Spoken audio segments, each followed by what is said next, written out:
The Raymans laughed, mocking humanity's primitive backwardness. But their laughter would soon be silenced. In 2257, a Rayman scout ship discovers Earth and its technologically inferior human inhabitants. The insectoid aliens, tyrannical overlords of the Galactic Empire, broadcast a derisive message to the Galactic Council, ridiculing mankind's feeble state. Dr. Eric Reyes, Earth's top xenolinguist and physicist, intercepts the transmission. Decoding the alien language, he uncovers the Empire's sinister plan: conquer and enslave Earth. Reyes springs into action, convincing world leaders to keep the dire message secret. He assembles Project Prometheus, a covert team of brilliant scientists tasked with developing advanced tech to resist the Raymans. Prometheus starts by hacking Rayman communications, eavesdropping on their transmissions. They learn the secret behind Rayman power: rare psi crystals that amplify their psionic abilities.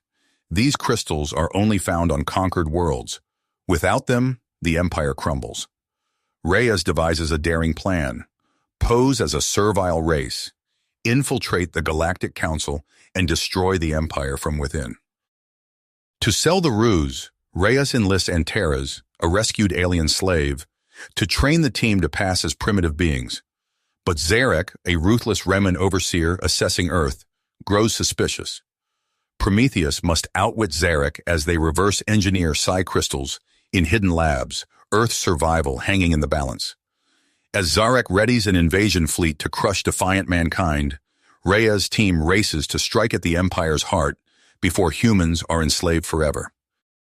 As the Zethan delegation settled into their quarters on the Galactic Council station, Talon Zari found his thoughts drifting to Vela, the enigmatic Lyraxian slave he had befriended.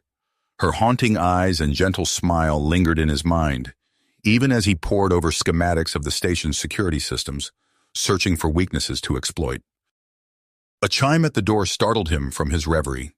He opened it to find Vela herself, her lithe form draped in the gossamer robes of a palace servant. She glanced furtively down the hall before slipping inside. "Talon, I have news," she whispered urgently, her melodic voice tight with tension. "There is a secret psi crystal mine on Lyrax Prime, where my people toil as slaves under the Rayman yoke. If we could strike there, cripple their supply—" Talon's eyes widened as the implications sank in. It could change everything, weaken their hold on the Empire. He grasped her hands, feeling the calluses of hard labor beneath her smooth skin. "Vela, there's something else, a development that could turn the tide." He told her of Dr. Singh's breakthrough, how the Prometheus team had discovered a way to attune the crystals to human brainwaves, unlocking psionic potential to rival the Raymans. Vela's eyes shone with a fierce hope. "The prophecy," she breathed, "the star-born savior, destined to break our chains. Talon, what if it's not just one hero but many, an army of human liberators wielding the power of the crystals?" Talon's mind raced with the possibilities. If they could arm the Lyraxian rebels with these enhanced weapons, stage an uprising in concert with Earth's own preparations. "We need those crystals," he said firmly. "I'll contact Dr. Reyes, see if he can spare some of Dr. Singh's prototypes. Then we plan our attack on the mine." Vela nodded, her face hardening with perseverance. But as she turned to leave, Talon caught a flicker of doubt in her eyes, a shadow of fear quickly hidden. "Vela, what is it? What aren't you telling me?" She hesitated, then spoke in a quiet, strained voice.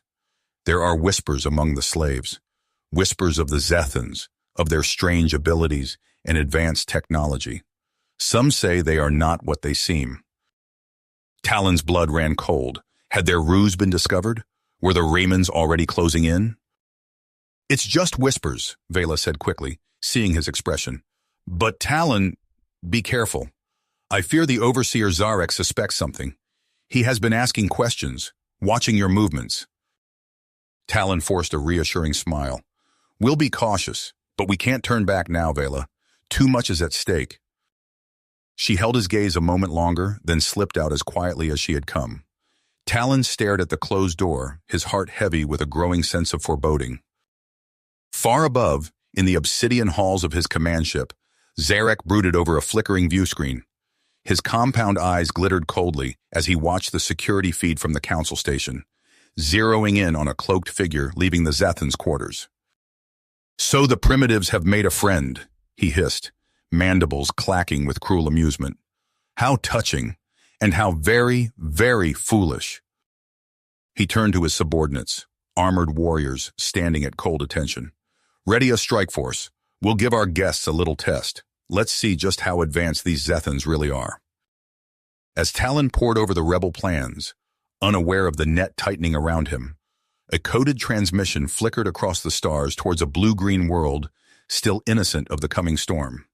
The message carried a spark of hope, a desperate chance for survival against impossible odds.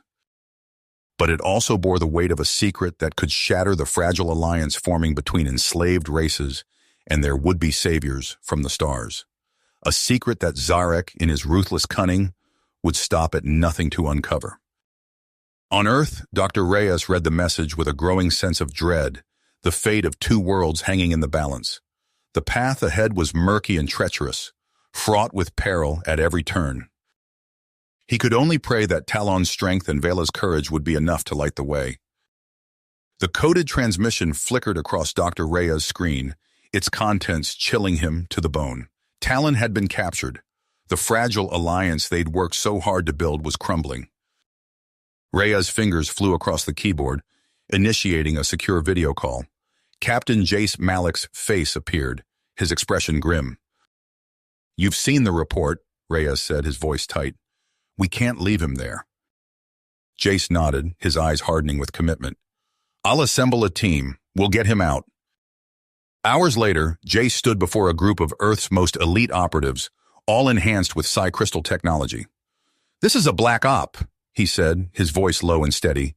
"We go in quiet, we get Talon, and we hit the Raymonds where it hurts. Any questions?" Silence met his words. These men and women knew the stakes. On the Raymond prison world, Talon hung suspended in a containment field, his body racked with pain. Zarek circled him, mandibles clicking in cruel satisfaction. "Tell me about Earth's defenses," the Raymond hissed. "What secrets are they hiding?" Talon remained silent, his mind retreating to thoughts of Vela, of the cause he'd come to believe in. He would not break. A guard entered, speaking in harsh clicks and chirps. Zarek's compound eyes narrowed. "Intruders? Impossible!" He stormed out, leaving Talon alone. Moments later, the door slid open. A Riemann guard entered, then removed his helmet. Jace's face emerged, a finger to his lips. "Let's go," he whispered, deactivating the containment field. Talon collapsed, his legs barely supporting him. Alarms blared as they made their way through twisting corridors. Jace's enhanced reflexes allowed him to take down Raymond guards with precision, his movements a blur. They reached a hangar where a sleek stealth ship waited. Vela emerged from the shadows, her eyes widening at Talon's condition. "You came," Talon rasped as she helped him aboard. "Always," she replied, her voice thick with emotion. As they lifted off, Talon's eyes locked with Jace's. "There's something you need to know," he said, his voice urgent. "The Raymonds, they're building a weapon, a planet killer." Jace's face paled. "Tell me everything." The ship streaked away from the prison world, carrying with it the terrible knowledge that would change the course of the war. In the depths of Raymond space, a monstrous weapon took shape, its power to enslave worlds growing by the day. On Earth, Dr. Reyes received Jace's encrypted transmission. His teeth gritted as he read the details of the planet killer. The time for caution was over. Now they would have to risk everything. He opened a secure line to Earth's leaders. "Prepare our forces," he said, his voice steady despite the weight of his words. "We're going to war." The war room hummed with tension as Dr. Reyes addressed the gathered leaders, his voice steady despite the weight of his words. "The time for caution is over. We strike at the heart of the Raymond Empire." Holograms flickered to life, displaying the forbidding silhouette of Karis Prime. Jace studied the planet's defenses, his enhanced mind calculating odds and strategies. "It won't be easy," he said, eyes locked on the pulsing red dots, marking planetary shield generators. "But we have allies now, the Lyraxians, the Zethans, all the worlds we've freed. Together, we have a chance. Reyes nodded grimly. Prepare your strike team, Captain. When our fleet punches through, you'll have one shot at Karos himself. As the meeting dispersed, Vela caught Jace's arm. Her eyes, once haunted by slavery, now burned with fierce drive. I'm coming with you, she said, her tone brooking no argument. Jace opened his mouth to protest, then thought better of it. He'd seen her fight. Wouldn't have it any other way, he said instead. Days later, space above Karos Prime erupted in chaos. Alliance ships tore through the Remen blockade, SI crystal-enhanced weapons cutting swaths through enemy formations. On the bridge of the flagship, Reyes watched grimly as casualty reports scrolled past. Hold the line, he ordered, his fist clenched as he gripped the command console. Give Jace's team their opening. In the belly of a stealth shuttle, Jace and his strike force braced for impact. Vela sat beside him, her slender fingers wrapped around the hilt of a psi blade. For Earth, Jace murmured. For freedom. The palace loomed before them, its obsidian spires overflowing with weaponry. Alarms blared as they touched down, Raymond guards swarming towards them. Go! Jace shouted, his psi-enhanced reflexes carrying him into the fray. Vela was a blur at his side, her blade singing as it cleaved through chitinous armor. They fought their way deeper into the labyrinthine structure, the air thick with the acrid smell of ozone and alien blood. Jace's comm crackled with updates from the space battle. The fleet was holding, but barely. At last, they reached the massive doors of the throne room. Jace nodded to his team, steeling himself for what lay beyond. The doors exploded inward, and they surged through the opening. Emperor Karos sat waiting, flanked by his elite guard. The Raymond's compound eyes glittered with malice.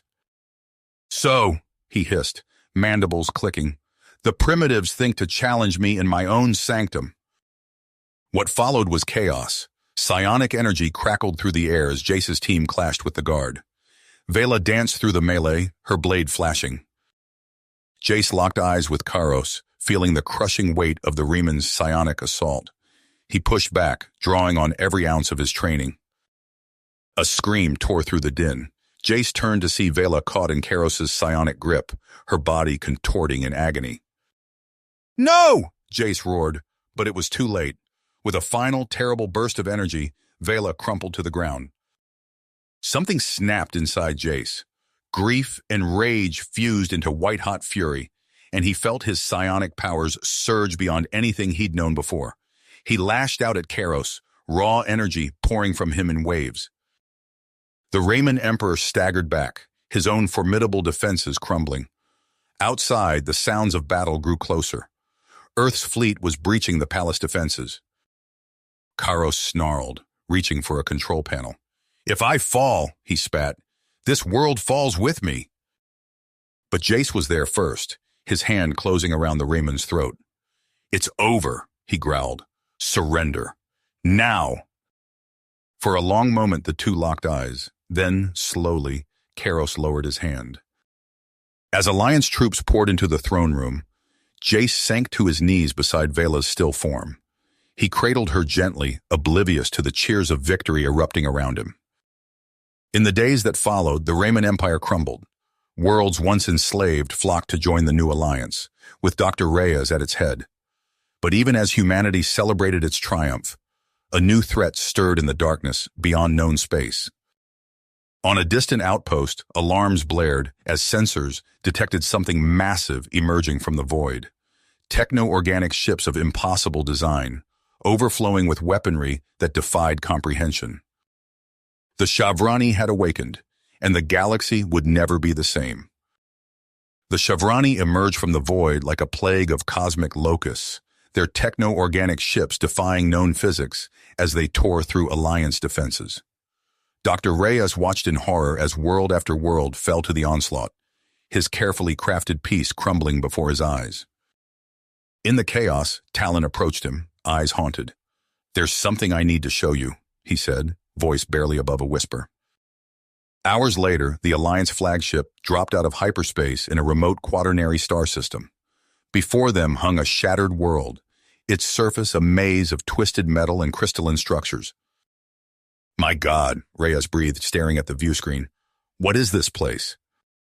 Talon's fingers danced across the console, bringing up sensor readings. "An ancient machine world. I found references to it in Raman archives, but even they didn't know its true significance." As Alliance teams combed through the ruins, Reyes felt a chill run down his spine. The technology here was beyond anything he'd ever seen, hinting at mastery over forces he could scarcely comprehend. A technician rushed up, face pale. "Sir, you need to see this." In a chamber deep within the planet's core, they found a repository of knowledge that shook Reyes to his very core. The truth of the Shavrani, the nature of reality itself, it all unfolded before him in a torrent of information. "We have to act," he said, turning to Jace. "If we don't, everything, not just our galaxy, but all of existence, will be consumed." Jace nodded grimly. "What's the plan?" Reyes explained the high-stakes endeavor, using the precursor code to rewrite reality itself. As he spoke, he saw the weight of it settle on Jace's shoulders. "It's a one-way trip," Reyes finished softly. Jace's fist tight. "I'll do it." The next days were a blur of frantic preparation. The Alliance's most advanced ship was outfitted with experimental reality shielding, its systems primed to interface with the cosmic singularity at the galaxy's heart. As Jace's team prepared to embark, Talon stepped forward. "I'm coming with you," he said, his eyes blazing with commitment. The journey to the galactic core was a nightmare. Shavrani ships harried them at every turn, reality itself seeming to warp and twist around them. Jace watched helplessly as his crew fell one by one, their minds shattered by horrors beyond human comprehension. At last they reached the supermassive black hole. Talon, gravely wounded, locked eyes with Jace. "It has to be you," he gasped, reaching out to establish a psychic link. The precursor code flooded into Jace's mind, a torrent of information threatening to overwhelm him. With the last of his strength, Talon pushed Jace toward the ship's control panel. "Remake it all," Talon whispered, then slumped to the floor.